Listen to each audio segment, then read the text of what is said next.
This podcast was brought to you by Uncle Geeb Productions. Hey guys, and welcome everyone to the Drip and Geeb podcast. I am your host, Uncle Geeb, and tonight is the Dripless and Geeb podcast. We got a couple guests with us here tonight, Johniibo and Chess WC. You guys can find their links down below. But I'm your solo host tonight. So sorry everybody. Drip is actually ill, so he won't be joining us tonight. We wish him well, his recovery to be speedy. But we actually had this already scheduled out to have our two guests here to join us here for the last live stream of 2023. So if you guys watch our live streams and if you watch them all year long, thank you guys so much. This is the last one. We have one more episode in this season, episode 52, which we're very proud to say that we have officially, with this episode and the next one that's coming on until 25th that we pre-recorded, have gotten one episode every single week of this year. We're very proud. If Drip was here, he'd play that button. Wow. He'd press that button that is very congratulatory sounding. It plays like happy That's sounds. impressive. Consistency, right? That was our goal. One of our goals. We didn't reach all of them, but the biggest one we wanted to reach was not missing a live stream every week. Like we have a live stream every single week of this year. So we got it done. Very proud of that. So that's awesome. Thank you guys for being here for that. And you two, Johnny and Chess, you guys have been a big part of that because you joined us for multiple episodes. That's awesome. Happy to have done that. That's right. I feel like I carried you through, so you're welcome. Thank you for that. I appreciate the carrying. You also, Johnny also sends me, we send each other texts on Sundays when we are mourning about our terrible Eagles. So when we want to cry, we have a good group cry together. That's right. I asked the gentleman tonight to put on something Christmas-wise. It was the last second idea that I had. And you both came through. Chess, you got a little Santa hat on. Johnny's got this Fall Guys Christmas ugly sweater thing going on. And I got nuts. If you're only listening to this podcast, I'm sorry. I'm sorry you can't see the nuts on my chest. I have nuts on my chest. I'm sorry. YouTube, please don't ban us. What does it say? I was telling Johnny before. It's a matching sweater with my fiance. It's just hers. I don't have it with me, but hers says chest, and it's like two ornaments near where on the chest, over here. Two ornaments right here with two Grinch hands, and then mine says nuts. So chestnuts, right? Yeah, Christmas. Yeah. And it's two, if you can't see right now, if you're listening on the podcast, the little Grinch hand is holding two ornaments like nuts. Merry Christmas, everybody. So thank you guys for wearing that. That's a nice sweater, Johnny. Tell us what you're rocking.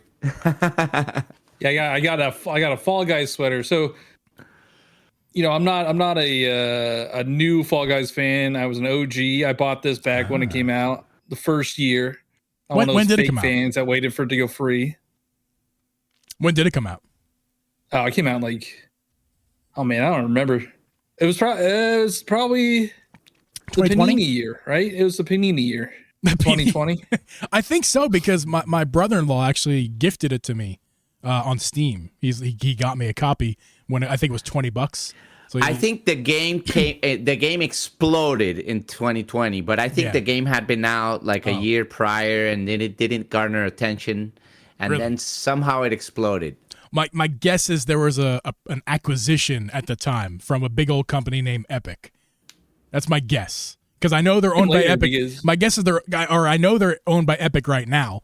But I believe. Oh wow! I didn't know that. Yeah. No, actually, I think I did see a video. I like watching video game documentaries. There's this guy, I can't remember his name, but he does a lot of indie game history, development, the whole story. And I saw the episode on that, and I think what happened was that these big streamers on Twitch started playing it, and it went viral after that. And they were a small independent. Wow.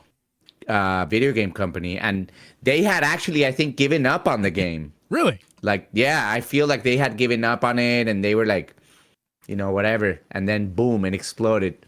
Yeah, I know. I got it. Like I said, I got it as a gift. So I might be wrong. It was just sent to me in 2020. I had a lot of fun with it. I played it for a few hours here and there. It's it's one of those games where you pick up for a little bit, you put it down, you pick it up, and then leave it for months at a time. But no, it's a good game. Yeah. So, guys, we're going to begin this episode tonight. I'm not sure how this is going to go. We're going to do our best without Drip. I've never done this without Drip. So, I have, but with a different guest at that time. So this is the first time I have two people who don't even know each other. Exactly. And so this is extra difficult for me. Hopefully you guys just gel perfectly without any necessary. I don't need to step in like your mother. Okay, don't get any fights over there. You two up there, make sure you keep your hands to yourself. Okay. First things first. March 2023 this year. Chess, you joined us March 10th. Which happens to be Mario Day, and that's a big reason why you're on the show, because you're like the Mario guy. You play a whole bunch of Mario Maker on stream, and we very much enjoy watching you play that. So appreciate it, man. We as far as who we know, we couldn't think of anybody better to have on the show. I appreciate it, man. At the time, and you were telling a story. I'll let you continue and finish your story here. Oh yeah. We asked Chess. This is his first time on our show. This is our first time talking to Chess. With our voices, we text him in his chat, and then private messages, but never actually on a microphone.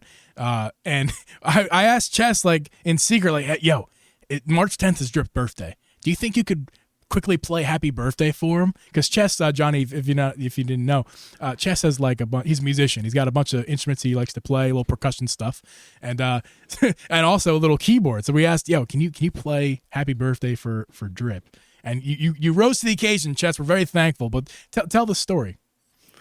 Well, basically, I don't know when we mentioned it pre-stream or pre-podcast. Yeah. I remember that I told you okay, we're gonna make it happen, but I can't really figure out how to do it with Discord, and I'll see what I can do. I'll do my best, because for the stream and the Discord, at that time with that setup, things were a little bit different. So then we're live and we're doing the podcast, and you're like, Chess, take it away. And it was supposed to be a big surprise. And I started playing, I would start playing the thing on the piano. And I literally was like, okay, let's do this. We're live. And I was like, no sound. I was like, I turned around and I went to the mixer and I just pressed this one. It was just such a quick moment. And I figured it out so quickly. Then I came back and there was sound. I was like, oof. Because we're live. You don't want that dead air or whatever. But it was so quick. It was boom. It was so cool. I wouldn't even, I actually didn't know. I didn't know that I know that it was muted, but for a second. But I didn't know that. Okay. I didn't know you were panicking inside. I thought it just happens all the time. You just press this one button right here, because that's what it looked like. It looked like you just let me just go press this button and then start playing, because that's awesome. I'm just glad that it wasn't let me figure out the sound. Oh no, right. Oh yeah, dude, you somehow nailed it. I thought I had it, but then whatever. It was my first time kind of playing. I typically use this mic, and this mic is USB. Right. Yeah. So I can't really hook it up to my mixer. I can do this mic, you know what I mean? Yeah. But this one's just better sounding quality for stuff like this, For sure.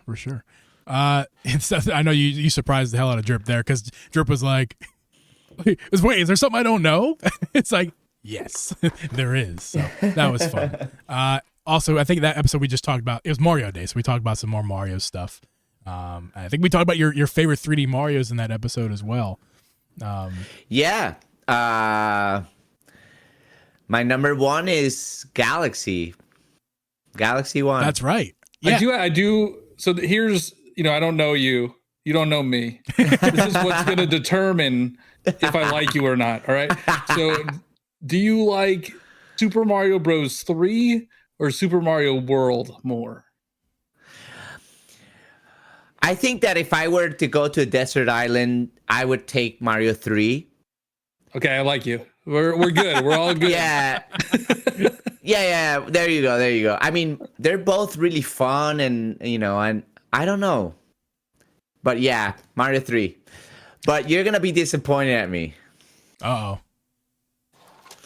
This is my favorite one. I'm not disappointed. I love that one. It's Mario so 2. Unique. Yeah, well, I'm not gonna say. I'm gonna say right ahead. I'm gonna go right ahead and say that Mario 3 is a better game. Okay, it's more complete. They went back old school, whatever. And I know that this game is, used to be Doki Doki Panic and all that. They changed it, but as a kid, I didn't know, and I loved it. And nostalgically, this is my number one. So Get behind that. Super Mario Bros. 2. I love that game. It's so weird. Yeah. And just picking bizarre stuff up too. I remember just you can pick stuff up now. When you think about it, it felt like what not a lot of companies do.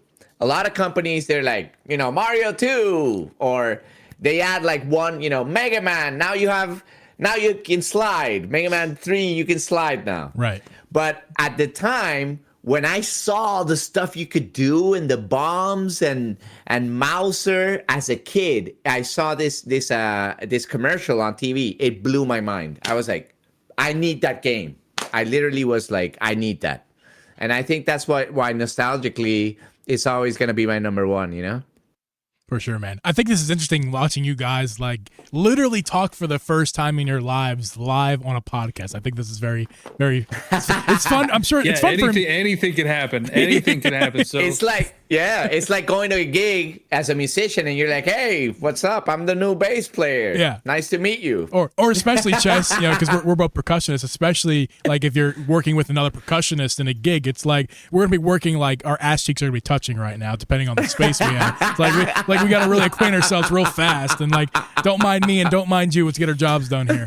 But yeah.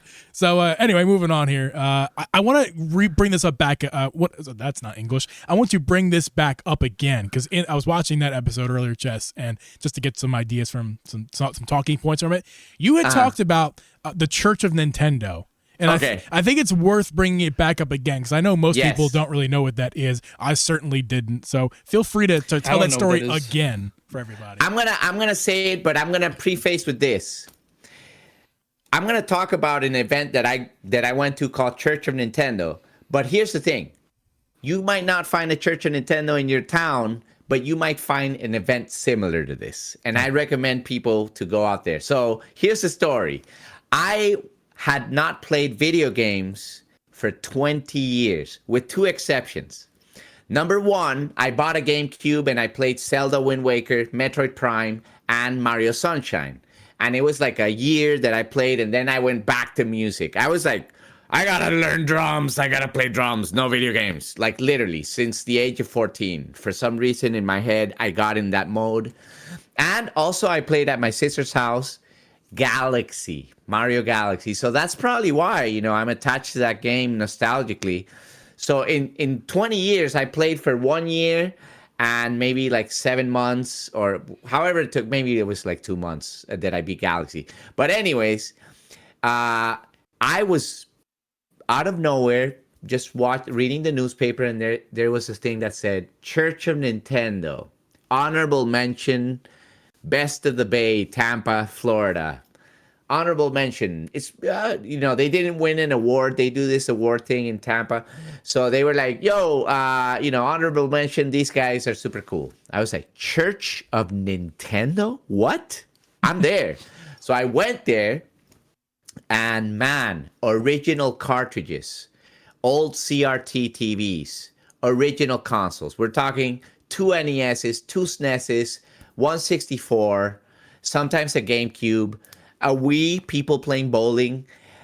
I was mind blown. And I started going there every Monday. And I met some cool people there too. And they're still friends from like 8 years ago. So basically that got me back into gaming.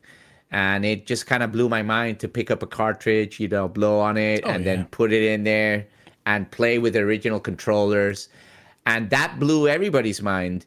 And, there's Hangouts. And that has actually expanded. I actually have another friend who started it in Denver.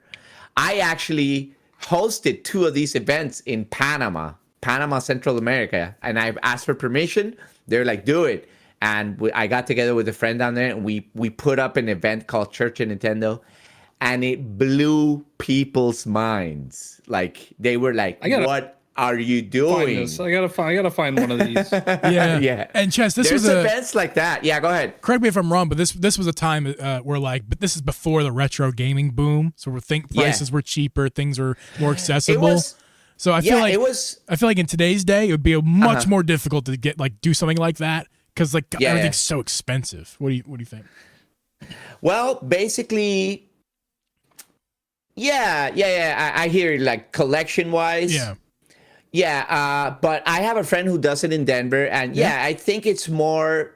Yeah, you do it maybe emulation or with interesting. What we did in Panama. To be honest, you're still playing on the same controller and console, but you have an EverDrive, which is playing the ROMs, which is the same thing. To be honest, So you're playing the ROMs and you're using this and that way you can have unlimited games. Yeah, it could be tougher, but to be honest, the retro video game market has always kind of been expensive and stuff like that. And I mean, it goes up and down. But this was like 8 years ago, and the guy who ran it, he's a collector anyways. So it's more like people who have a collection that are willing to do stuff like that. Right. I think it would be very expensive to be like, yo, I'm going to do... Well, you can do it, but you're not going to have a lot of the good games. For example, you might miss out on some Battletoads, because that's like a $50 game. Same with Contra, But you can buy... I bought a lot of this stuff. I'm not a collector. But let me tell you how much this game was. Can you guys guess how much this was? And I bought it on the street. I mean, at a video game for store. The audio people and me, because my eyes are old. What is Blades of Steel? Blades of Steel. I wouldn't even have a clue. You had anything, Johnny? $3. Well, that's definitely not going to happen today. That's for damn sure. No, I'm pretty sure. No. I'm pretty sure that if you go to a retro, this is what I did, and I didn't realize it until later. Go online and find retro video game store. There are lots of stores in a big city, of course. If you're in a small city, it's going to be tough. But in a big city, you will find stores that specialize in that. I every time my friends come to visit, this guy came to visit me, I was like, dude, let's go to a retro video game store. He bought a Nintendo 64, bunch of games. He was mind blown. And, you can buy, at that time, you could get a Nintendo for $50, maybe $70. I'm pretty sure that today, $80. Right. An actual NES or a SNES for like $80, maybe $100. But yeah, it went up a little bit, but it's not like inaccessible. Again, a lot of these games that I bought, I remember, treating myself and buying this for $20 because Mega Man 2 is so for my birthday. I haven't bought a cartridge in so long, but I like having these cartridges. I just kind of bought Paperboy and stuff when I was small, but a lot of it is donation. A lot of people gave me games because I was posting on Instagram and Facebook. Right. People sending me boxes. This guy sent me a box with a Nintendo 64, a GameCube. This guy sent me a box of a bunch of games. So a lot of this stuff has either been cheap or, donated. That's so cool. That's why I wanted to bring that story back up again, because I just thought it's so cool. I think that's even if the market's inflated a little bit, I think that's such a cool thing to do. And I never considered the emulation side of it. It never even crossed my mind that you could adapt like that and just just get EverDrives and get stuff on there and have people enjoy the games that way. So that's incredible. That's awesome. So lots of fun. Imagine just people walking in a bar and then seeing an old TV playing Mario. They're like, oh, what? Unrelated. Have you ever gone to a barcade? I was just about to say the same thing. Barcades are a blast, and it's just it's so reliving good. your childhood going into this arcade playing Wild Turtles and yes. So good. Pinball too. Pinball's so fun. I love pinball. One of my dad's friends, obviously my dad's old. And his friend is old too. But he has this affection for these pinball machines. And we went over his house, and I was like, any kid with his dad, like, But he's like, come to the basement, and he has I think 3 of these old pinball machines, like really cool original ones, and I had a lot of fun playing. Or I think it's a couple pinball and one like regular arcade. I don't remember what the game, but I was like, this is awesome. This is what adulting is like. And fast forward, not exactly. It is. Well, yes, but no, not always. Can I add a little bit to that Johnny, story? because money is what I'm talking about. What were you saying, Chess? I'm sorry. I thought you were done. I was going to ask if I could add a little bit more to that story. Absolutely.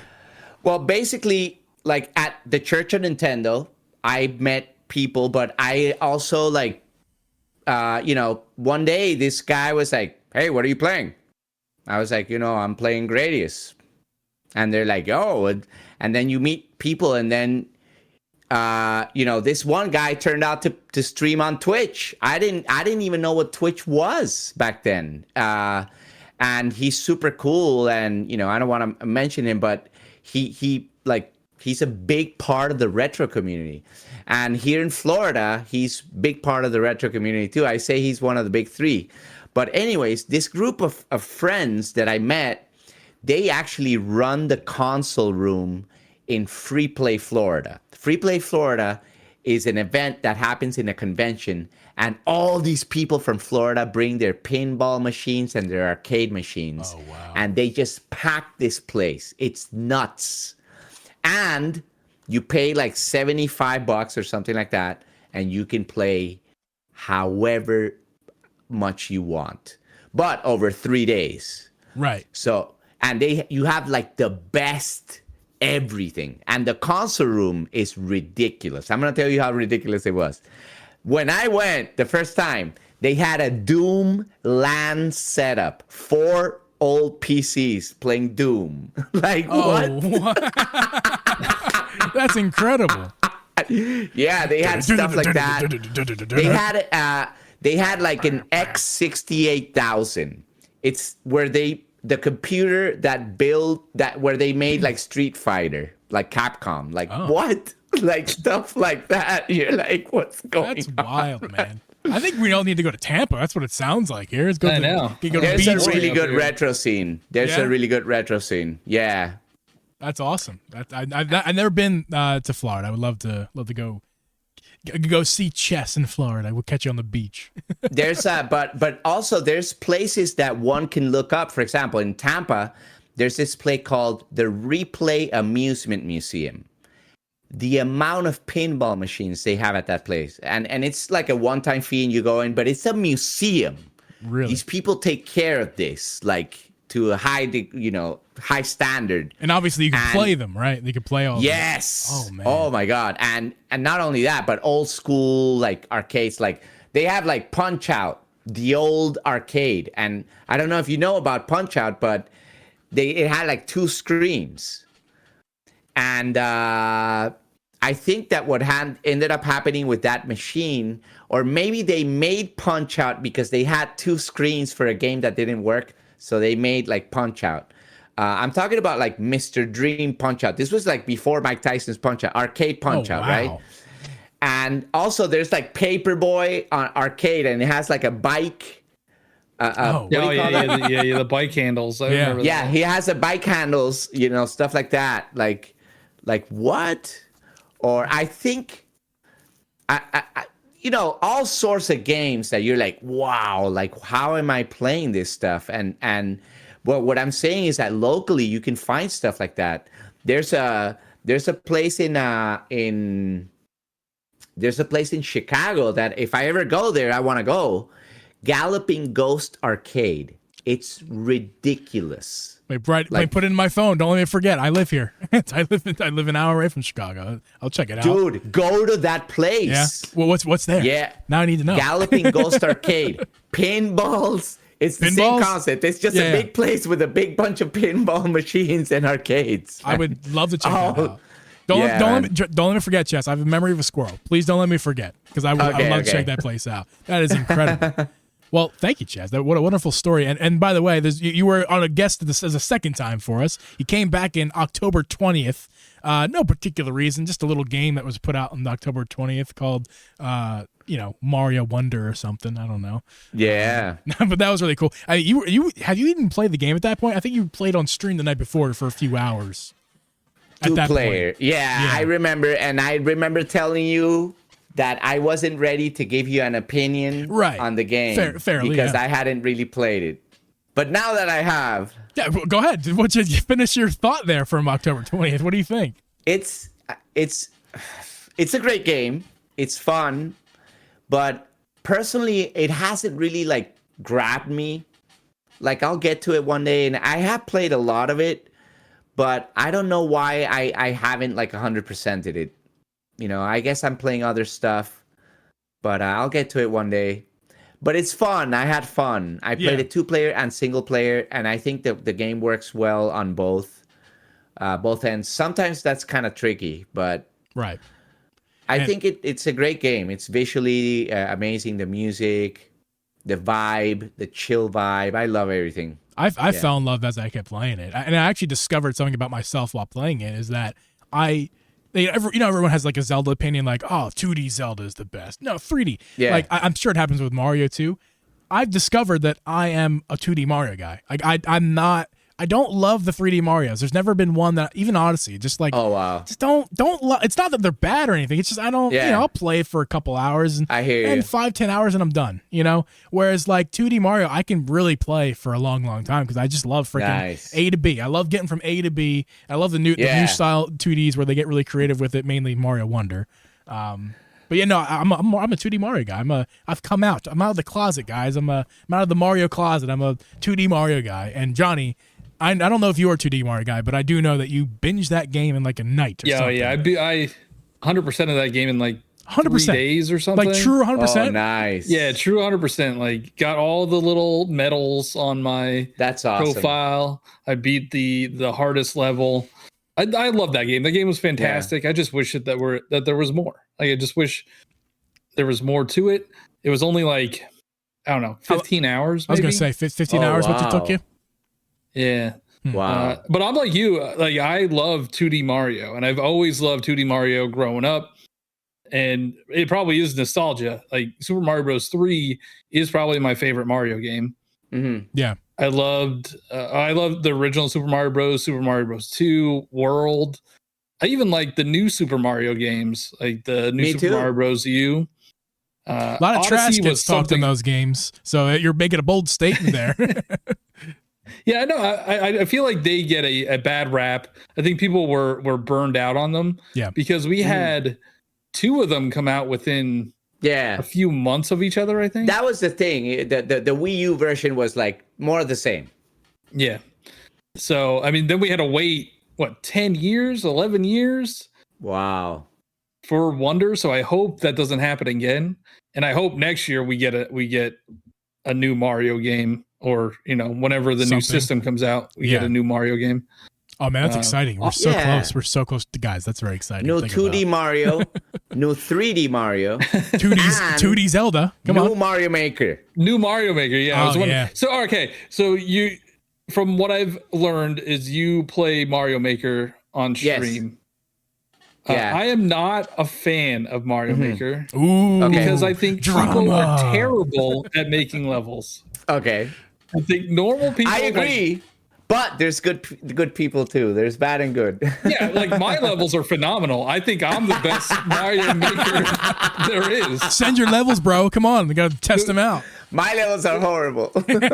before I, before social media, and when the original Super Mario Maker came out on the Wii U, like I don't know how many stars I had. Like I had hundreds of stars. Everybody loved my levels, so I was Mario Maker famous for a little bit. Nice. But I don't know. I get annoyed playing some levels because I'm also not a huge Kaizo Mario fan, and a lot of levels are Kaizo. Yeah. I do like the puzzle levels, and I do like the ones that are kind of actual platforming.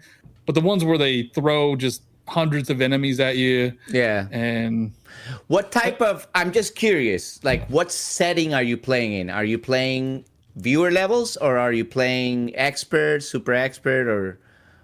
So I changed it up. I was doing like I streamed it as well back when it came out. So I was doing viewer levels, and most of them, I feel like they make them too hard for the streamer. I don't know. I don't know if that's you're right. That how it is for you, but I mean, I was doing like expert, not super expert. I didn't want to deal with that.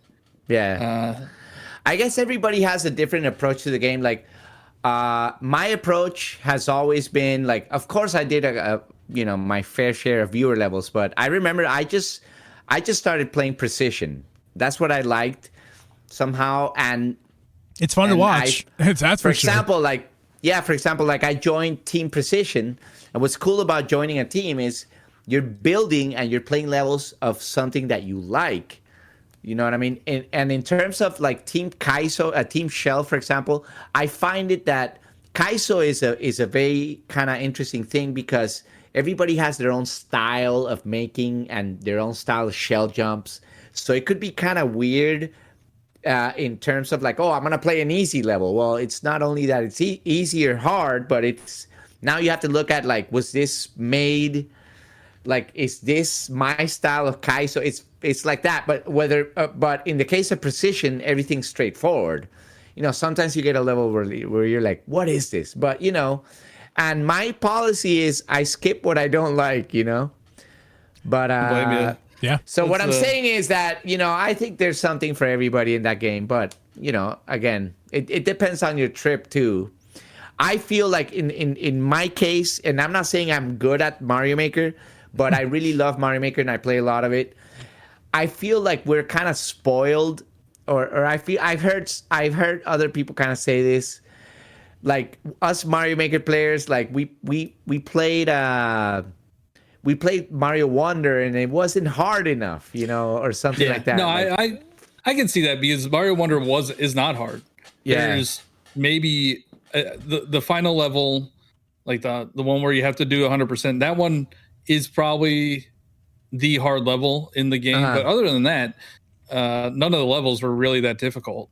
Did they give you guys, I was wondering that, pun intended, did they give you guys like the special levels or something like that? Like they usually give you, in Mario World, for example, Star World, you go and they give you special levels that are really hard. Did they do that in Wonder? So like in World, so there's the Star Road in World, right? And then there's like the post Star Road. There's like the tubular and those levels. There's nothing as hard as those levels, but you do have special levels like Star Road. Oh, and I see. There's but a they're final, not super hard. Okay. Yeah, no.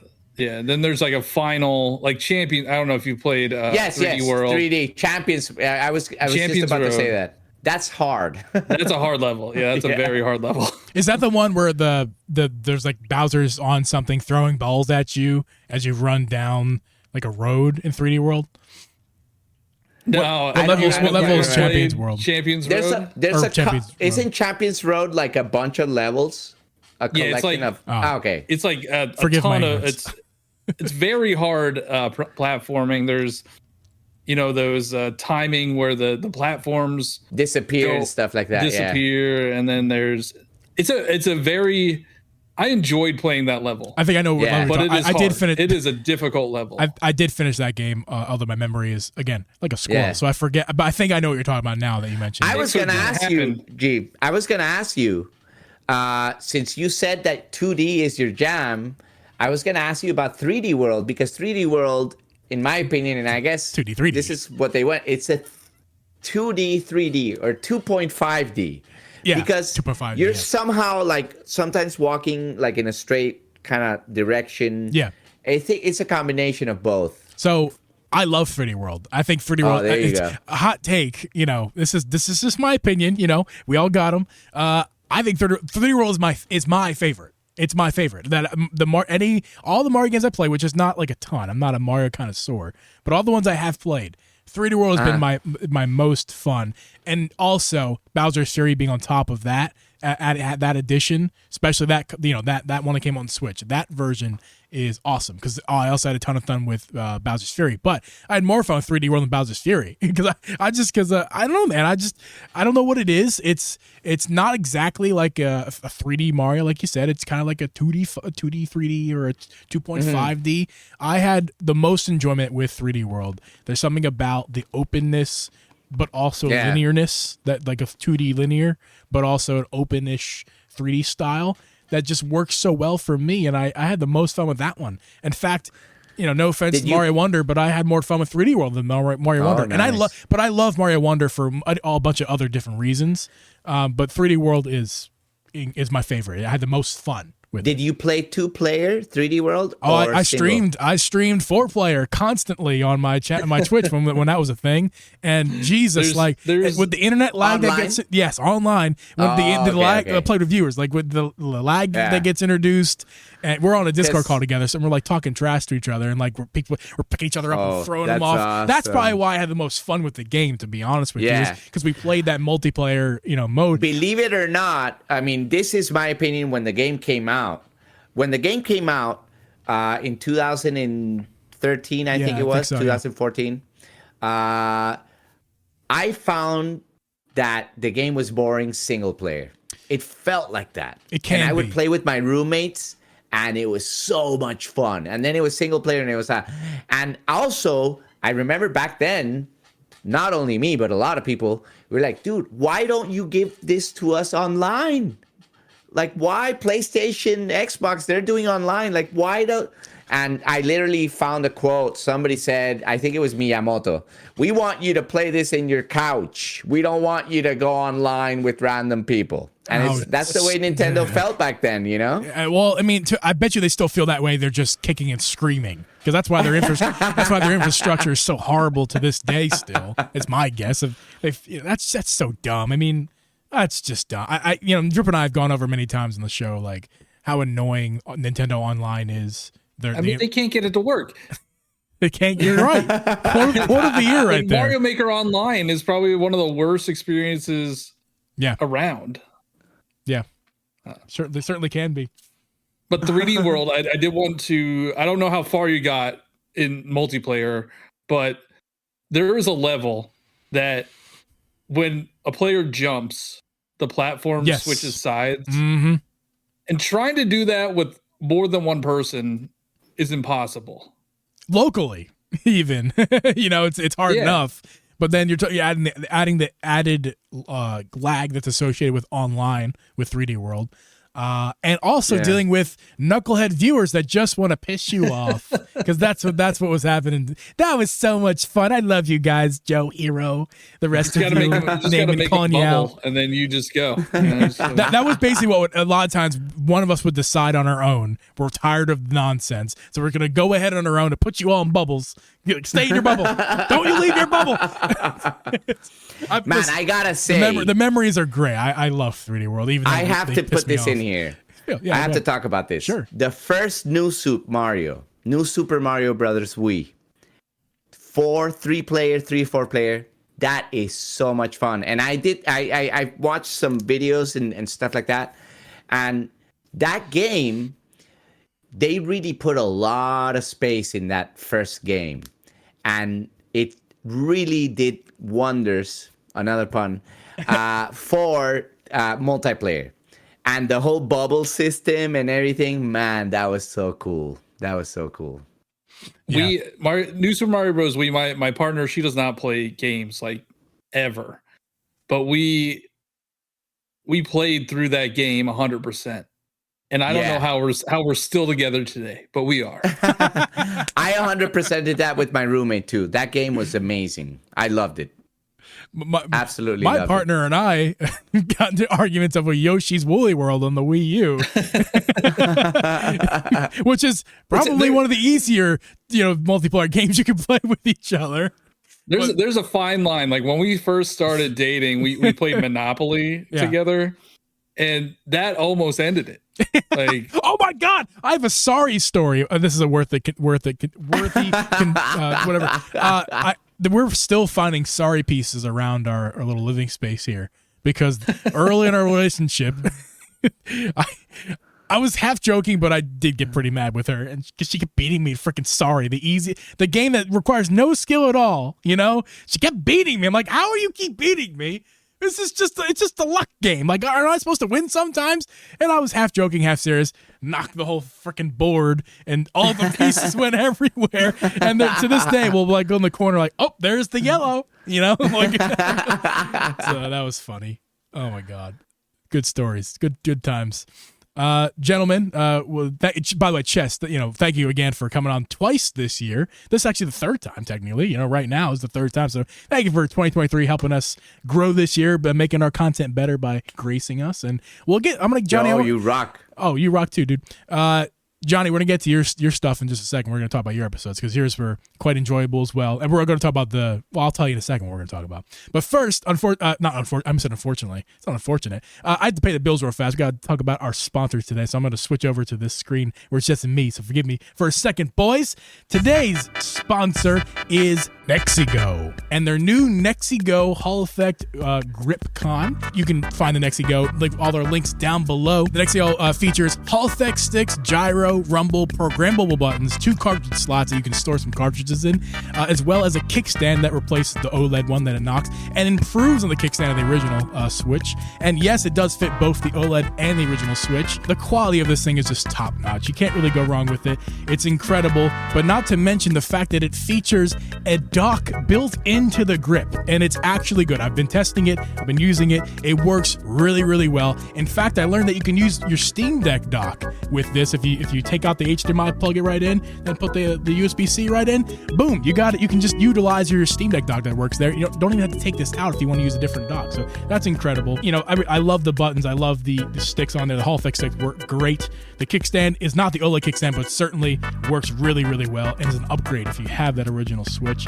It's got some back buttons. It's got all the features that you kind of want in a Switch grip. With the additional dock inside of it, which is awesome. I know I don't need to take anything else with me when I go traveling to see my family for the holidays or anything like that. No travel dock necessary. Just bring this guy with you. You guys can find the Nexigo GripCon over with our links down below. The website is nexigo.com. That is nexigo.com. You can, again, buy the GripCon directly with our links in the description. And thank you, Nexigo, for sponsoring today's episode. Hi, boys. I'm back. Yo. Actually have a Nixie controller as well. I have It's not Nixie. GameCube one. It's not Nixie. It's not Nixie? It's Nexigo. What? Nexigo. That's it's get the competition off the screen. I'm sorry. I'm sorry. I'm sorry. No, I'm just joking with you. No, I had a Nixie as well. I actually had that exact controller. I recently It's a different company? Yes, Nexigo is different than Nixie. I'm sorry. No, you're good. Cut it out. No, it's fine. Thank you, Nexigo, for sponsoring today's episode. But no, for this actually is super awesome. If you guys ever get a chance to check it out. It does look really good. It works as advertised. It's better than the Joy-Cons. So, win-win right there. It's cheaper than the Joy-Cons, too. So, and it has a dock built in. So, that's kind of nice.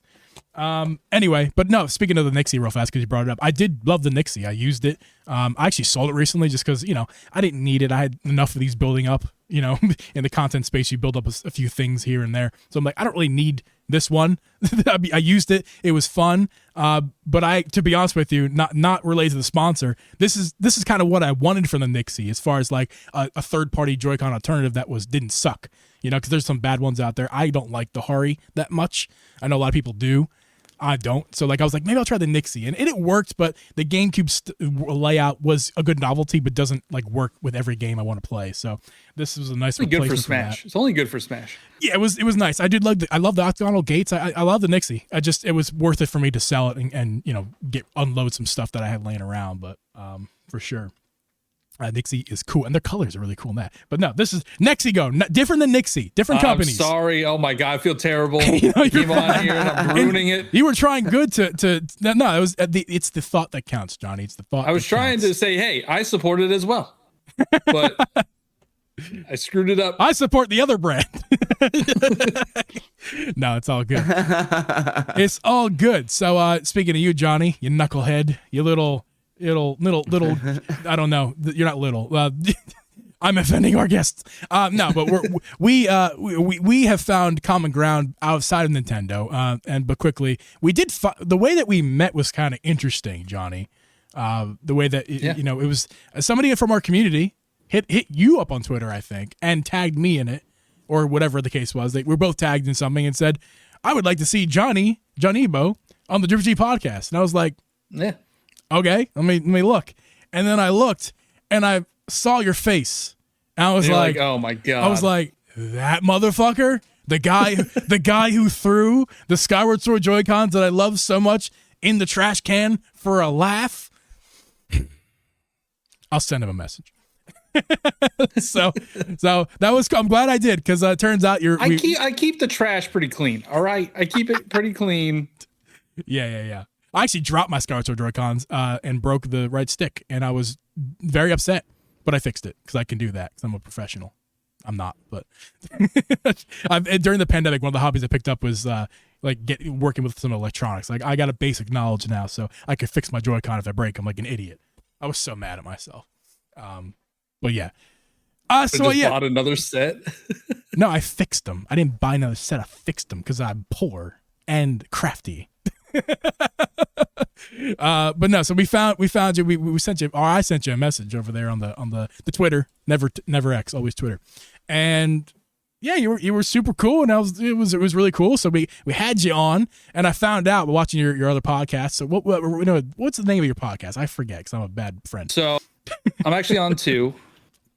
I'm on. I have Communication Air podcast where it's not just Nintendo. We try to talk about gaming in general, right? And then I'm also on the Nintendo Powercast with N64 Josh, who's a great guy. Nice, very cool. So yeah, I was watching some of your content after being brought on to you. Besides your TikToks, which I've seen, you're in my algorithm. You can't get you out of there. I'm sorry. No, you're good. That was a joke. But you are my algorithm because I watch your stuff because I like to see when you make people mad. Your comment section is probably better than Drip's. Honestly, I thought Drip's comment section was good. Yours is better. Yours is better. It's fun. It's really good. It's a good laugh. I forget what I was going to say, but so we had you on. Let me look at my notes so I remember. Oh, that's right. We found out that we're from the Philly area, the area of the Philly. So we share that. I'm still there. Yeah, you still live there. I'm glad that I'm not there right now with the way the Birds are playing right now. So good luck with that. It might be on fire next week. Who knows? Greasing the poles. They're going to have to pre-fire extinguish the poles so people can't light the city on fire. But yeah, so we bonded with that a little bit. We sent each other texts on Sundays, just like the little pat on the shoulder. Like, it'll be okay. Making sure we're okay. It's okay. Jalen's got to heal up before the playoffs start. We know. Come on. It'll be fine. And dude, I'm going to talk about sports for a second. I was really happy when they demoted the defensive coordinator because, God, the freaking play calling was so bad. So bad. And I know he's a rookie play caller or a rookie defensive coordinator, but that had to be done. I don't like Patricia. Patricia is. Well, we'll talk about that. We'll talk about this later. But I don't like Patricia. But I'm happy he was there for that week or last week, and hopefully he continues. He looks different. He looks different. He does. Patricia. He's shaved. He's slim. He doesn't have. I miss the beard, man. I miss the big beard. And the crazy hair. Sweatshirt. Yeah, bring it back. Bring back the craze. That's your brand. What are you doing?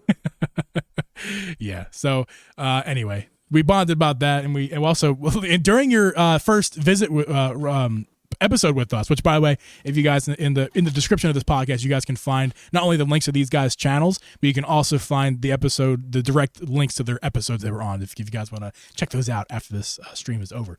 But yeah, so we talked about I was going to segue into something, but I forgot. So I'm just going to bring this up. We had you on, and the first thing you learn about you is the segment that shall not be named of your life, which is the piracy. The piracy. You want to tell that little nugget of story for people and Jess, seeing as you guys are literally meeting each other right now? So, I mean, you talked about emulation earlier, and there's a fine line between emulation and piracy. Now, so I forget how. This is probably 2 years ago now. Over 2 years. I think it was 21 maybe. I made this is on me. I phrased it poorly, but like I made a TikTok video saying, can we agree that piracy is bad? Because this was back like when Metroid Dread came out, and there's all those stories about, here's how you emulate Metroid Dread without paying $60. Oh, and wow. Oh my God. That was a bad idea. Like just posting that video. Asking the internet to get along and agree. What do you mean? How could that possibly backfire? Especially about something like that. That was brutal. Like there was so much hate thrown my way. There was subreddits set up about me because of that. Oh wow. Like I'm like, dude, it's not that big of a deal. That's okay. There's a bunch of Cheeto dust all over that subreddit. You don't really need to get anywhere near that. Those guys. Yeah, and it still comes up to this day because on that same episode we talked about Mortal Kombat on Switch, and my video for Mortal Kombat on Switch went viral on Twitter, and then like the first comment on it said, "Isn't this the guy that said piracy is bad?" It was like 2 years ago. Haunts you. Well, that's the thing about the algorithm, dude. Your content from 2 years ago, someone just finds it today, and it's brand new to them. So you'll never. Whatever. I got through that part, and I'll just own it. And it's not like I was wrong. It's not like I was wrong. No, you weren't. Like I wasn't wrong. It was just I probably shouldn't have made that video in the first place. Yeah, it's like you saw a bear and this bear was like coddling with a child. It was like they were just hanging out. You're like, that's kind of weird. A bear is like chilling with a bear. They're like, or a bear's hanging out with a human child. That's kind of weird. I'm gonna have to watch that. Let me go poke this bear with a stick because I think maybe he's cool. And then turns out that bear wasn't cool and you bit you. So there's one of the I got so people were making videos and stitching and everything, and one of them was hilarious. The guy like made this whole story of how like we were pirates together, like actual pirates, and I betrayed him. It was just so bizarre. And I still get like comments and likes on that video all the time. Well, I mean, listen, they do say that all the word escapes me. All attention is good attention, right? But I mean, yeah, maybe you've experienced it now. So like, do you think that was worth it for you? I mean, it was an experience. It was not a fun experience. I mean, people know who I am now. That is true. Probably not for the best of reasons. Yeah. And I don't know. Hey, you're the guy who throws Joy-Cons in trash. Yeah. If I like hurt somebody or like attack somebody, I would regret it. But it was just me saying, "Oh, I think piracy is bad," and then right. No, that honestly, that's not really. I mean, it's controversial. Everybody has controversy with most things these days. That's the way we roll right now. But as far as like what you said there, I don't think it's controversial. Like I really don't. I feel like piracy is bad, because it's the piracy. We don't look at pirates and think, wow, what great members of the establishment they were. What? Pirates of the Caribbean, man. That's Jack Sparrow. Like these people getting mad. Do they realize that like pirates aren't good? Like they're funny and cute, but like that's the depiction of them we know now. Pirates of the day, not so fun, not so great. You could call them bad. Right, I might annoy people here. I'm just going to do it again because why not? So my point was, I understand the difference between emulation and piracy, right? My point was, people are just stealing games, like new games that are easily accessible, and they just don't want to pay for them. Yeah. And it's okay. Like admit you just don't want to pay for this game. But most of the time they're like, oh, well, what about preservation? And it's like, you don't care about preservation. You just want to play Metroid Dread for free. Like, just admit that. I don't think we need to preserve Metroid Dread. Metroid Dread is not It's on the shelves away. right now. It's like, there's no need to preserve it. It's there right now. It's on sale right now. It's $42. It's like somebody buying a bag of Cheetos being like, I need to preserve these because we don't know where Cheetos could be tomorrow. It's like, no. I mean, it's gonna be there, guys. Take a chill pill. It's hard for me. Like I don't want to side with these multi-billion-dollar companies either. Right. Capitalism's bad, but like it's the society we live in. Like we can't just steal things. Like I can't walk into a Target and steal. What? You can't just steal things. What are you talking about?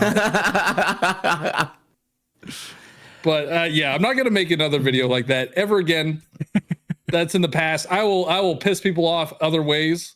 And I have done that other ways. Let's segue right into another way you piss people off. Talking about Mortal Kombat 1, which is the main topic of that episode that we had you on. Although I think that's less pissing people off and more of just like exposing what WB Games did with, was it WB? Is that who? Yeah, it was WB. Yeah, what they did with that port to the Switch. Chess, I'm not sure if you're familiar with that whole situation. Johnny was at the forefront with like his pitchfork being like, this shit sucks. This shit, like, dude, it was the Mortal Kombat 1 got ported to the Switch, and obviously it's a new game that was put on PS5, Xbox, PC, all that good stuff, and they brought it to Switch, and they really didn't put the time and effort. But I'll let you talk about it more, Johnny. You're much more qualified.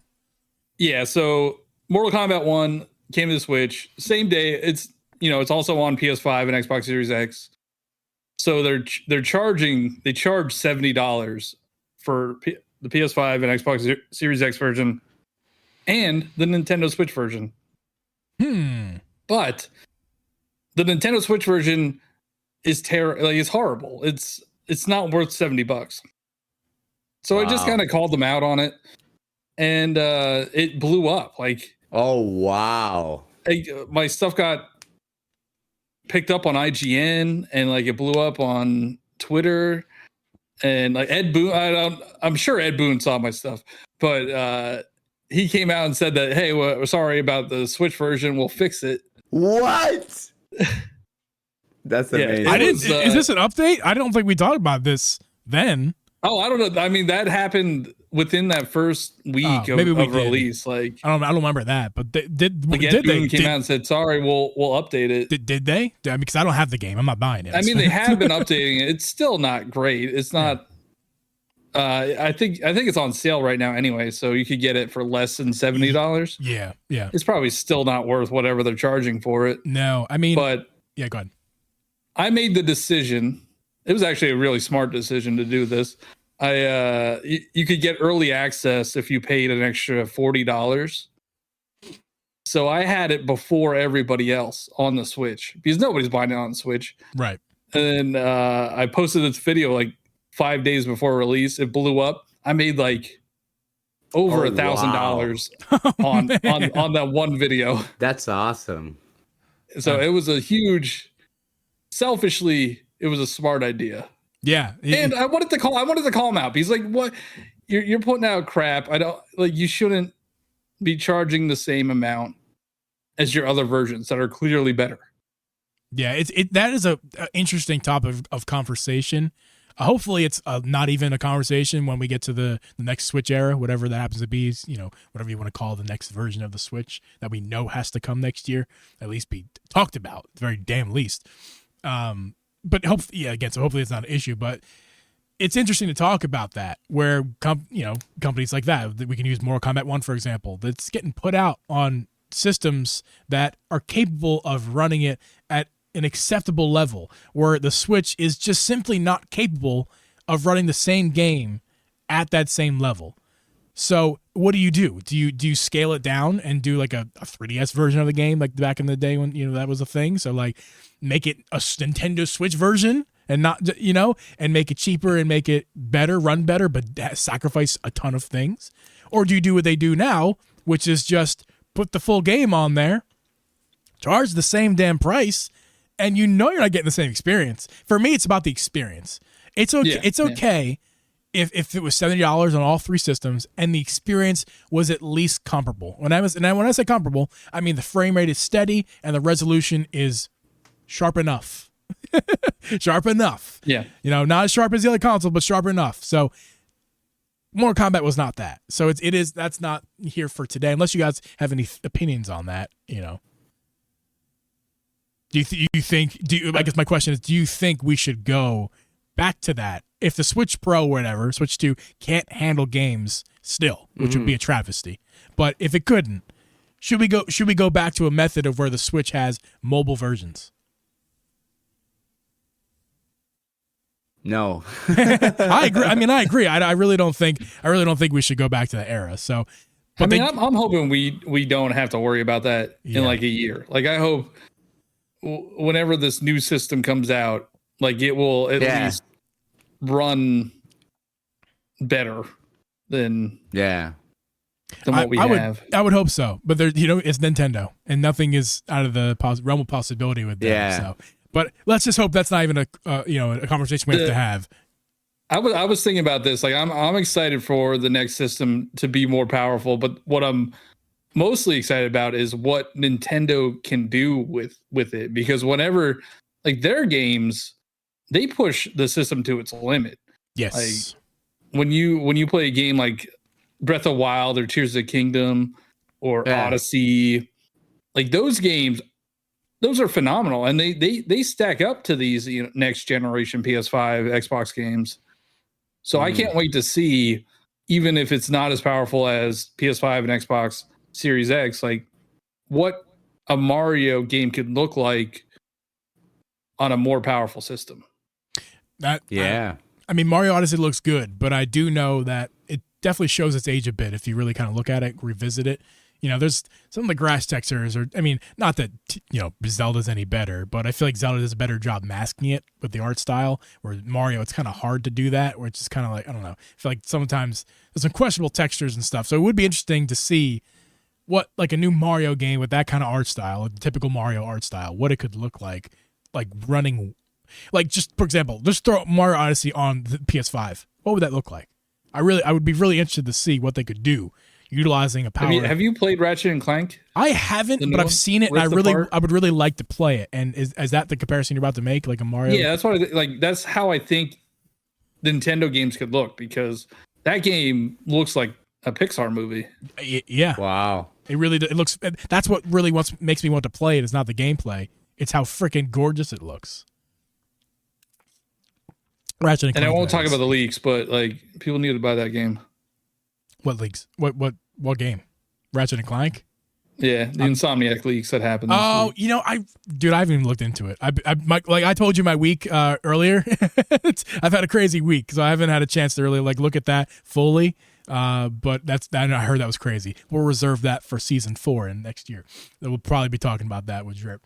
But yeah, so I lost the thing with Johnny. I was going to talk about. So we talked about Mario or Mortal Kombat, and then we had you back, Johnny. We had you back on the show recently, but it wasn't even on this show. We had you back on Drip's YouTube channel for the Game Awards, and we streamed that. It was Drip. I mean, how many? I'm not gonna name everybody because I can't remember exactly who all came on, but you were one of the guests that were on that night. It was super fun to chat with you and everybody else and talk about the Game Awards from like a Nintendo fan perspective. It's always it was sad. I mean, there's no Nintendo stuff. It was pretty pathetic as far as Nintendo, and like we all know they weren't going to announce things, right? We all knew they weren't going to put out new. I didn't know that. I had high hopes. You got your hopes crushed then. There was at one point I did think that Metroid Prime 4's trailer was playing. I really I was kidding. It was the end up being Monster Hunter. Monster Hunter whatever Worlds, I think, or what, I don't know what it's called. The new Monster Hunter that's coming out. Wilds. But there was a point in that trailer where I was like, wait a minute, is this Metroid? Like, that looks like a freaking Metroid thing. And then no, it was Monster Hunter. But again, I didn't expect Metroid. I just wanted it. But I was trying to will it into existence.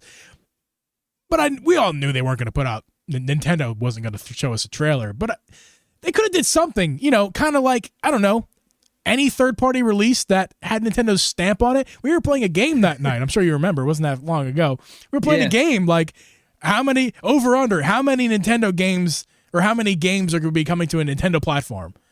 And what did we get to 3 or 4, including like Fortnite? It was 3 or 4. I forget what it was. It wasn't many. No. And one was like Lego Fortnite. So it doesn't really count.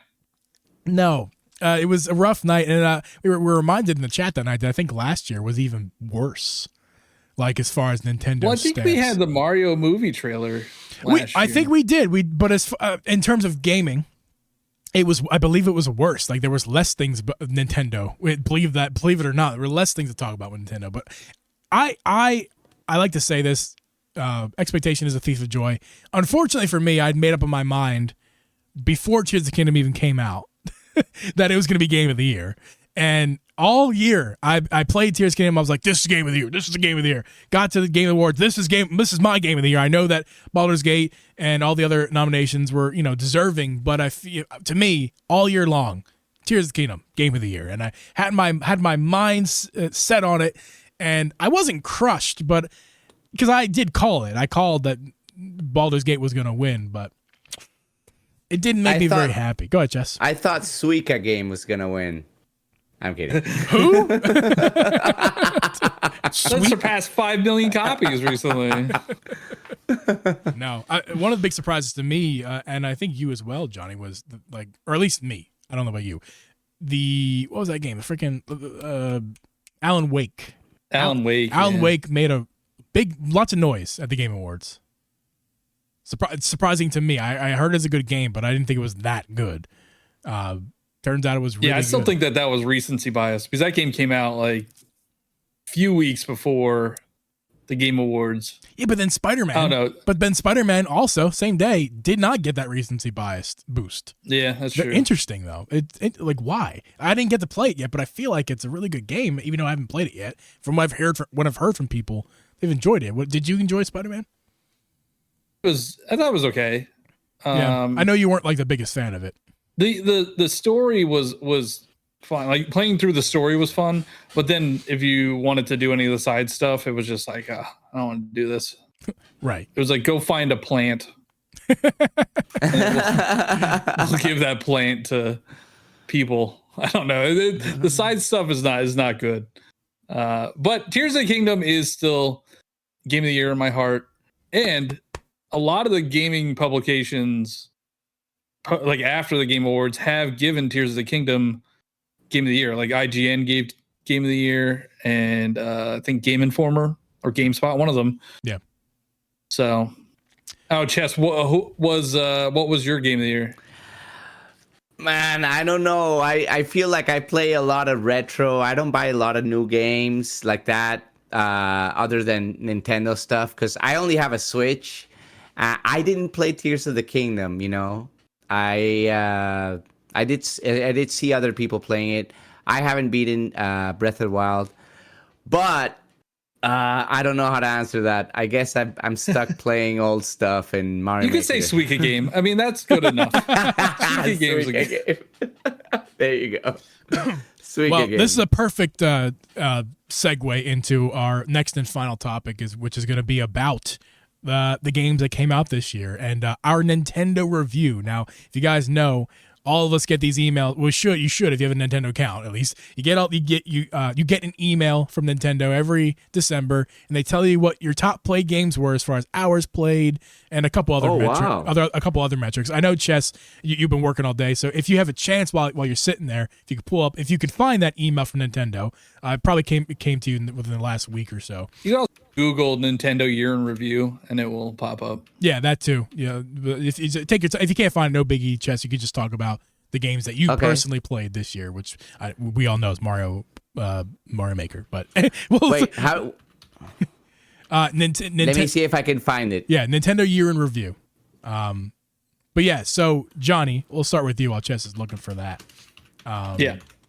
Do you want to just go over a little bit about? I know you sent all the screenshots to me, but if you want to just talk about whatever highlights you feel from your year. So this said I played 91 games throughout the year, which I don't know. I definitely didn't fully play 91 games. I might have loaded them up for a few minutes. Yeah, I mean, I'm in that same boat. There's a lot of games I didn't actually play that it says I played. But my most played game was Tears of the Kingdom. Of course. Which makes sense. Yeah. I had Splatoon 3 was up there as well. It was like my second most played game. Interesting. I do play that sometimes with some friends, and I could get into Splatoon a little bit. But my third played game is Super Mario Bros. Wonder. And that's one of my favorite games this year. Yeah. How many hours? Did it tell you how many hours? 25. 25. Okay. Yeah. What's your second? I was trying to, so, 100% of the game, but I still wanted to get more out of it. So I was trying to do like challenges. Right. Like I was trying to beat the game without using a Wonder Flower, which is impossible. Yeah. And then I was also trying to clear all the levels with the invisibility badge, and I gave up on that a little bit. But I was trying to get more out of that game because I really did enjoy it, and I just wish that there was more to it. My favorite, if Tears of the Kingdom didn't exist, my favorite game that I played this year on Switch was Vampire Survivors. I don't know if either of you have played that game. No, I have not. I haven't. Tell us about it. It is. So it has like a retro vibe to it. It's pixel art, and you play as a character, and you're just trying to survive waves of enemies. I forget what it's called. It's like passive combat, but it's a very addictive game. I still play it like every couple days because I just want to do a run. The runs are only 30 minutes long, so you don't have to. Oh wow! You don't have to commit that much time to it. There are a ton of unlockables. There are a ton of characters to play as. And it's only $5. Like, it is such a good game. I could recommend that game to anybody, and everybody that has bought it that I've recommended to, they've been happy with their purchase. Cool. Anything notable? I'm sure you got a couple of stats there you probably think are interesting. So I have like the calendar of when I played most of the games. Yeah. Oh yeah, that's always most played. Yeah, go ahead. My most played month is May, and that was when Tears of the Kingdom came out, so that makes sense. Of course. And then so it's like 40 hours, like January is 40 hours, February is 40 hours. Then it drops to 16 hours in March. Then it drops to 6 hours in April. And that's because of my job. Rough month. Yeah. So that is in the heat of busy season. I cannot play any games. And it's actually kind of sad to see it laid out like this. I don't like that. Yeah. It's like revealing your life. It's like, oh man. I also played Pikmin 4. I don't know if either of you played Pikmin 4. I did. If you didn't know, I was the leader of the Pikmin cult there for a little while. I don't have a very big YouTube channel, but my channel blew up during Pikmin, the Pikmin 1 and 2. I had like a live stream. My live streams usually sit around 10, 15 at most. You know, I'm not getting the big numbers over there. This is on my YouTube when I switched to YouTube streaming. And, you know, I was happy with 8 or 10 over there. And my live stream blew up one day playing Pikmin. Now, it wasn't by accident. I did know what I was getting myself into. I just didn't think it'd be anything close to what it was. But it was they shadow dropped Pikmin 1 and 2. And I picked it up and I played it immediately because I was very intrigued. I think I averaged like 70 viewers for the whole awesome. 2-hour stream. I think it was 2.5 thousand views, which is not, crazy views, but for a live stream and for my size channel, that was nuts. Awesome. So I blew up then. It didn't carry. I got subscribers from it. It did help, but it's not like I was never going to be the Pikmin guy going forward. So for a month, you didn't change all your content to Pikmin. I made more Don't get me wrong. I made lots of Pikmin content during that time period, and I've streamed it a bunch more times. And I finished the game 1 on stream. But I was never going to permanently benefit from that. With Pikmin people, I was not. So. But yes. I am very much aware of the Pikmin. I played Pikmin 4 and I was disappointed with it, to be honest with you. I didn't even get close to finishing it. It was too easy? Is it too easy? I haven't played it. I had to play it some more to really make a full, well thought out opinion about it. But I just know that I was not having a ton of fun. I had more fun playing Pikmin 1 than I did Pikmin 4. And I'm playing Pikmin 2. I started that on stream, but I didn't finish it. I have more fun when I play that one than I played Pikmin 4. So I can't tell you exactly what it is. You can maybe fill some gaps, but I think when it comes down to it, I had more fun with Pikmin 1 and 2 than I did with 4. And I never tried 3. So I do want to try that. But yeah, it comes down to fun, man. Wasn't that fun? Sorry. Sorry if you love it out there, but that's just my thoughts. Got anything else there? It's all pretty standard. I got some hours in Mario Kart. I got some hours in Smash. Yeah. Pokemon, which, man, Pokemon. Dude, I binged that game. Another one. I binged that one myself when it came out. I had like 100 hours in 2 weeks. Oh, wow. Yeah, it's really hard to go back to. Like if you go back and try to play it now, you're like, impossible. this is hard to go back to. It was hard at the time. Don't get me wrong. It was certainly, you could notice it at the time. I was not blind to it. But now, like you said, going back now, I tried. I forced myself to pick it up for a half hour, and I was like, I can't.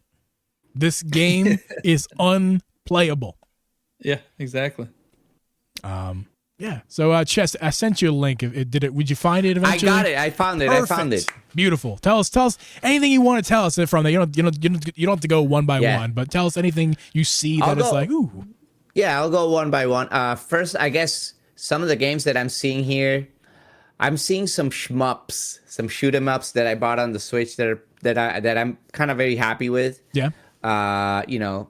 Other than Suika game, Shredder's Revenge. I gotta check this out. I have no idea what you're talking F-Zero. about. The Suika game. Suika game. I have no idea. It's called the watermelon game. No idea. It's pretty It was cool. on the free trial like last week. I didn't. It's $3, I think. Yeah, it's $3. Well, I mean, I'm gonna buy it right this second. I'm gonna look it up. You keep talking, Jess.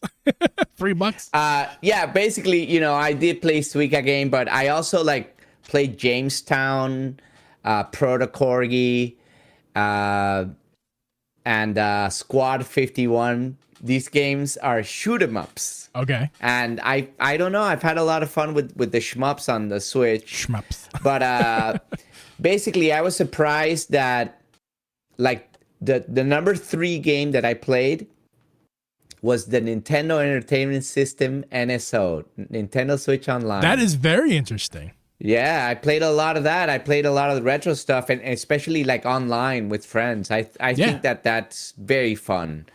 And I'll say this. I am a happy camper when it comes to all the selection, SNES, NES, Right. Sega Genesis. We have a good thing here. I mean, obviously, it was a little bit different with the Virtual Console on the Wii, and I really love that. But this is better in a way, This is better. Yeah, man. I'm paying $8 or $5 a game. Like it would get so expensive. Yeah. And the second game, Mega Man Legacy Collection 2. And I know that because you streamed that one a lot. Yeah, I basically played Mega Man 7 on the FPGA Mister, but then with Mega Man 8... Wait, did I play 8? This is the Legacy Collection 2, so it's Mega Man 7, 8, 9, and 10. Okay, yep. So, and I don't have part 1, but I'm going to buy it soon when it goes on sale. These sales are ridiculously cheap for Mega Man games. Right. I bought Mega Man 11 for $4 or something like that. Man. I've had those in my wish list. I want to check those out. I had points accumulated, but it was $9. What a great game. I just beat it. I played through Mega Man 1. I played Mega Man 1 through 11 because I wanted to play 11, but I told myself I'm going to play everything before then. And it was quite an experience. It was awesome. I loved it. And now I'm playing X, so I'm very excited. I grew up on the Super Nintendo, and my first experience with Mega Man was Mega Man X. Yeah. And I love that game to death. I could still play that every day. The music, it's good. It's so good. The movement, it's I'm just so happy good. playing it. Yeah. I literally feel like if I could recommend people that have never played Mega Man, I know it's a lot, but before you play X, play Mega Man 1 through 11. Because now I'm playing X and it just feels so good. I'm so happy. It's amazing. That's awesome. I can't say how much I love it. And I just started playing. I never really played it other than casual.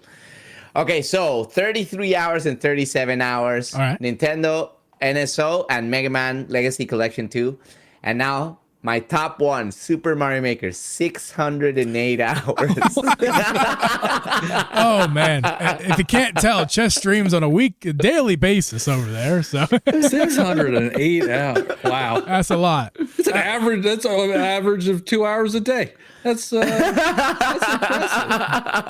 I told you earlier, Johnny. My man grinds over there on the Twitch. He's doing his thing over there. Is there? I know there's a ton of content in Mario Maker. It's never ending. Are you always fine? Like, is it always new stuff to you? Still like I literally thought like, how am I still playing this game? And last night I played 2 levels by people that I kind of know. That's it. All you got to do is find a level you like and grind it. And they were tough levels. And I beat 2 levels last night. One of them I was already on CP. So I'll grind something that, and it's very rewarding to beat one level and, you know, stuff like that. I like it. Levels I like too. Yeah. There's always stuff. Yeah, and I still have plans. I'm not kidding, guys. I'm like, okay, here's my 2024 with Mario Maker 2. I know we have one more year. And I'm still like, I'm gonna do some stuff. For example, I'm gonna make a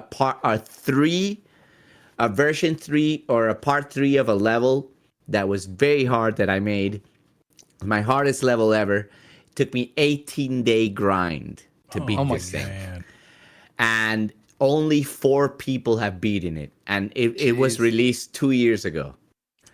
And it's the hardest thing, not only in Maker, but in gaming that I've probably ever done in my life. But now awesome, I'm going to do a part 3. Yeah. I'm going to do a part 3 of that, and I'm going to do a Precision Super World. So I still have fun with the game. I like to sometimes, some people. I'm going to download it. Going to download it again.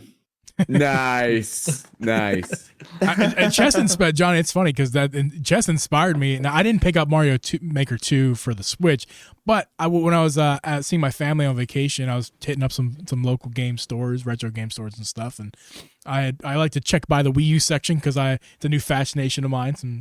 Playing some good Wii U games. I call Wii U a retro console. Oh man, that hurts. No, I didn't call it. No, don't mix my words. Don't put words in my mouth. I didn't call Wii U a retro console. I said I was at a retro game store and they were selling Wii U games. So that's not me saying retro. That's just the fact of the matter. Uh-huh. Anyway, I passed by and hold on, I'll pull it right here.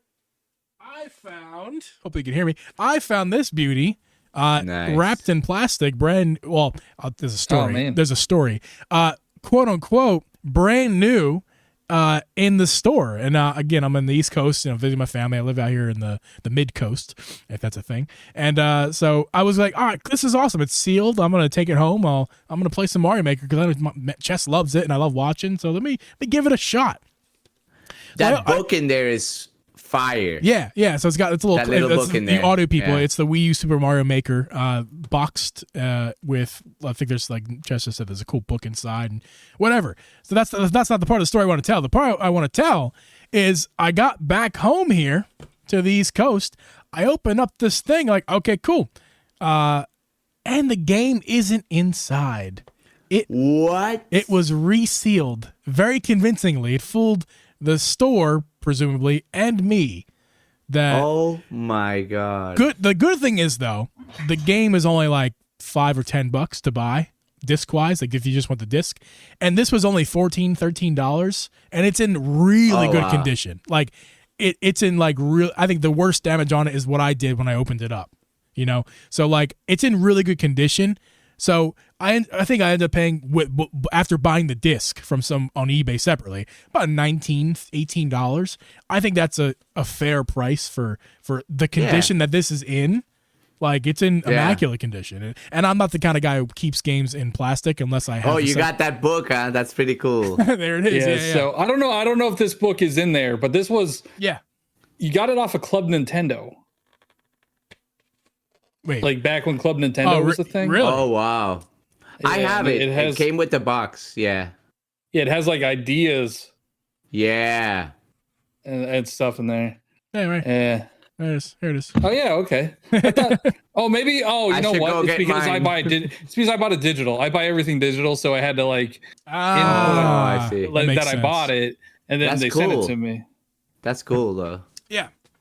Yeah, so that's cool. Go ahead. The original Mario Maker, I played a ton of that, and my name's Johniibo, so I buy a lot of Amiibo, and it had all the Amiibo costumes. They all had like different noises and stuff, and I thought that was it was really cool. Yeah. I wish they would have brought that to 2, and I'm hoping we get a 3. I mean, Me too. And I wish I think that they're gonna bring back the costumes because that's everybody says that. Bring back the costumes, like what happened? Yeah. Chess, anything else that was on your year that you want to bring up? No. Yeah. That was it. Those are my top 3. 600 hours plus Mario Maker 2. That's incredible.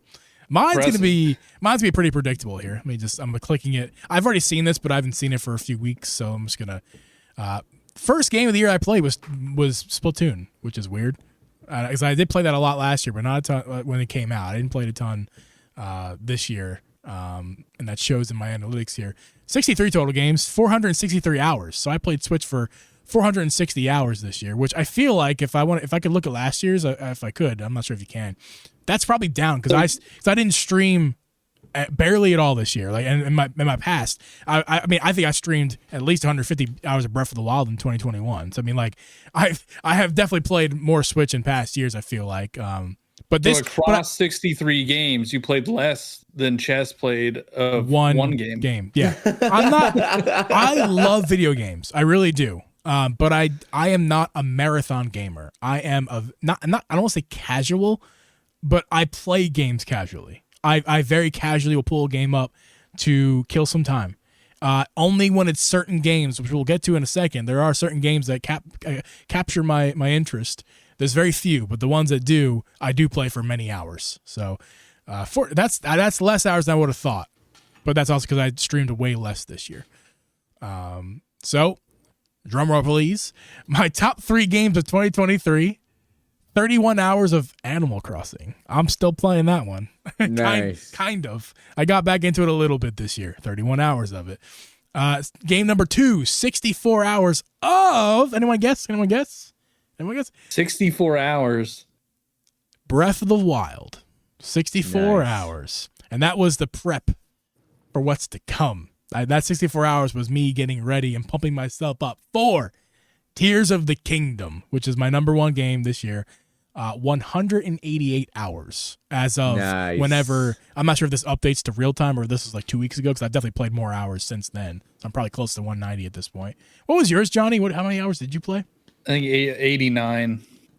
Yeah. So here's the thing about me. I only have like 348 hours total or something. Yeah. Oh, that's even less. I than like me. talking about games more than I like playing games. You're talking to me to a podcast every freaking week. I have 911 total. Yeah. Okay. That's a lot of hours, You're Jess. more of a gamer than us. You can wave your gamer card proudly. But I also have, they give these year in reviews for all the systems.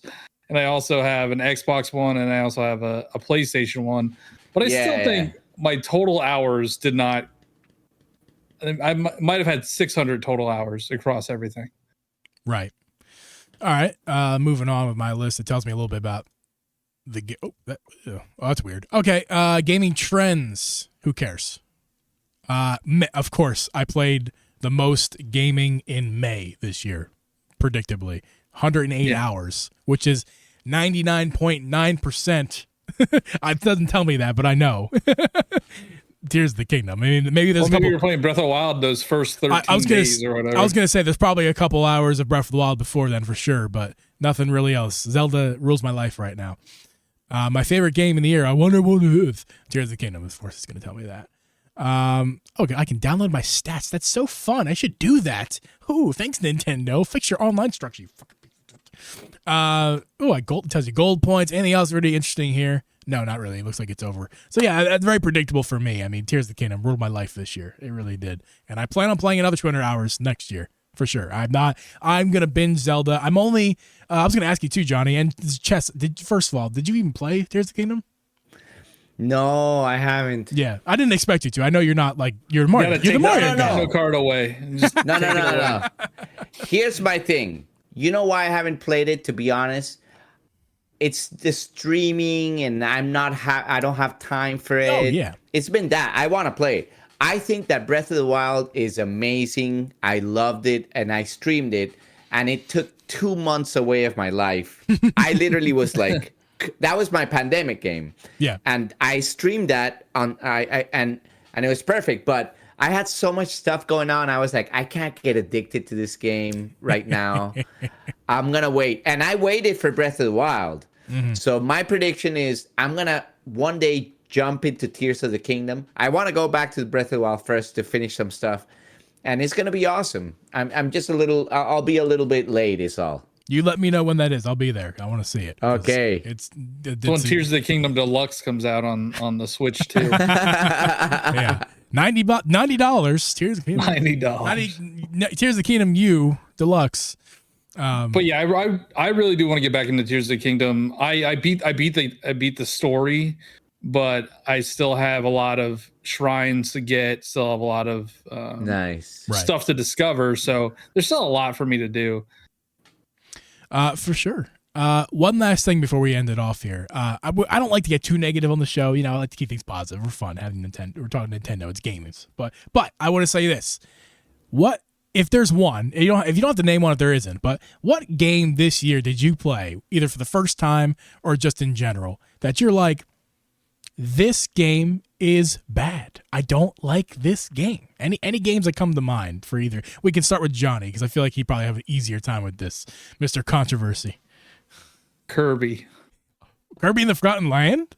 No, the other Kirby. Oh, what is that called? It was like the remaster of the Wii game. Yeah. I just hate Kirby games. And well, I always say that, I don't know. I always rag on Kirby and man, people get mad at me, but I will say after hearing all these Nintendo year in reviews and seeing a bunch of people with Nintendo year in review, nobody has Kirby in their top games played. No. So maybe like little kid, my nephew would. I'm sure he does. You know what I mean? And I have to realize that like those games are not for me, right? Right. Not for a 36-year-old man. Right. Mm-hmm. They're for my 8-year-old nephew. But yeah, that game, and then also Advance Wars. I thought I would love Advance Wars, but it is not. Is it disappointed? That disappoints me if it is, because I actually did want to try it. I haven't gotten to it yet, but yeah, I'm a big Fire Emblem fan, and it's made by the same team. And I don't know, Advance Wars, it's just different. I feel like I was on a mission for 45 minutes. I'm like, this is way too long for one mission. I feel you. I still want to give it a try. I like to get every first party game I can get on Nintendo, because I'm like I said, I don't marathon games, but I love to try stuff, especially stuff I haven't tried before. Like that's how I found Zelda, and now it's like my favorite thing in the world. So like it's a good method to do. Did you get Metroid Prime? I did, and I love it. I do. It's hard. Okay. The thing with Metroid Prime is that, oh man, that's a sleeper of this year. Holy shit! That came out this year. Holy shit! Did you get Metroid Prime Remastered? Yeah, that's Metroid Remastered. That's what I got from the Switch this year. No, I haven't. I want to, but I haven't gotten it. I would love. Because I know you had said that you played. Yeah, that I played it, and I loved it. Yeah. Yeah. The sleeper this year, it's not in my list, but I did play it a lot. The problem with that game though is that once you play it and then leave and then come back, it's very difficult to kind of pick up where you were. So that's one reason I haven't finished it yet. That's one of the reasons I didn't finish Metroid Dread, is because like I don't marathon games and I didn't love Dread that much, so I didn't binge it. I didn't play it for long periods, and I kind of got frustrated going back and forth and losing my spots. So Metroid Prime, even though that problem still exists for me, it's a me problem, not a Metroid problem. I know that's me problem. However, what a masterpiece of a game, that remastered especially. Really, it's just holy crap! What a beautiful game on the Switch, and what a great game overall. Now I'm gonna play it. I want to play it. It's great, and plus it's $40. It's not even full price. It's like damn, they could have charged me full price for that, and I would have paid it, because damn, it's good. I paid $60 for that Kirby game. I don't know why you did that. I love Dread. Yeah, Dread's phenomenal. Oh my god, I loved it. Anything you didn't love, Chess? Anything this year? I was thinking that, but I'm gonna say it collectively. I don't know. I mean, not this year, I guess, but Mario Golf, and then Mario Soccer, and then Switch Sports. I like Switch Sports. I had a bad experience with everything. I feel like they were very lazy overall. Yeah. You know, that's my, especially like Mario Golf. It looked very bad. Like I felt like, and then you only get like 6 courses. I don't know. They didn't feel very Mario-esque courses. Like they were just kind of golf courses. Yeah. And I actually love the music of the soccer game, and I love the feel, but then something kind of happened. It just kind of stopped being fun. And then I remember watching some YouTube videos critiquing it, and I was like, that's why I didn't like it. Everything looks so bland. And then the Wii, the bowling, I remember buying it day one, streaming it, and be like, are you kidding? They can't let me play with you bowling? To me, that was the stupidest thing ever. Yeah. And I'm not one to get mad and to talk like smack of games and stuff, because I want to keep it chill. But I was literally like so disappointed. And then they gave us an update with the ability to like create a lobby sort of thing, and I still didn't have fun. I don't know. It kind of sucks out the fun a little bit when you play a game like that. It's a collective Nintendo and their sports stuff. Yeah. On the Switch. I feel you, man. I hope they're taking the feedback to heart, because every sports title they had that, they released with not much content, and then they had the drip feed of content. Yeah. After the fact, I was so disappointed in the soccer game. I love Strikers on GameCube, and me too. Oh my god, I love that game on the Wii, on the GameCube. Oh my god. So that was disappointing. And then I just hope if they have another sports title that they fix it. Like I would love to bring baseball back, but hopefully better. Yeah.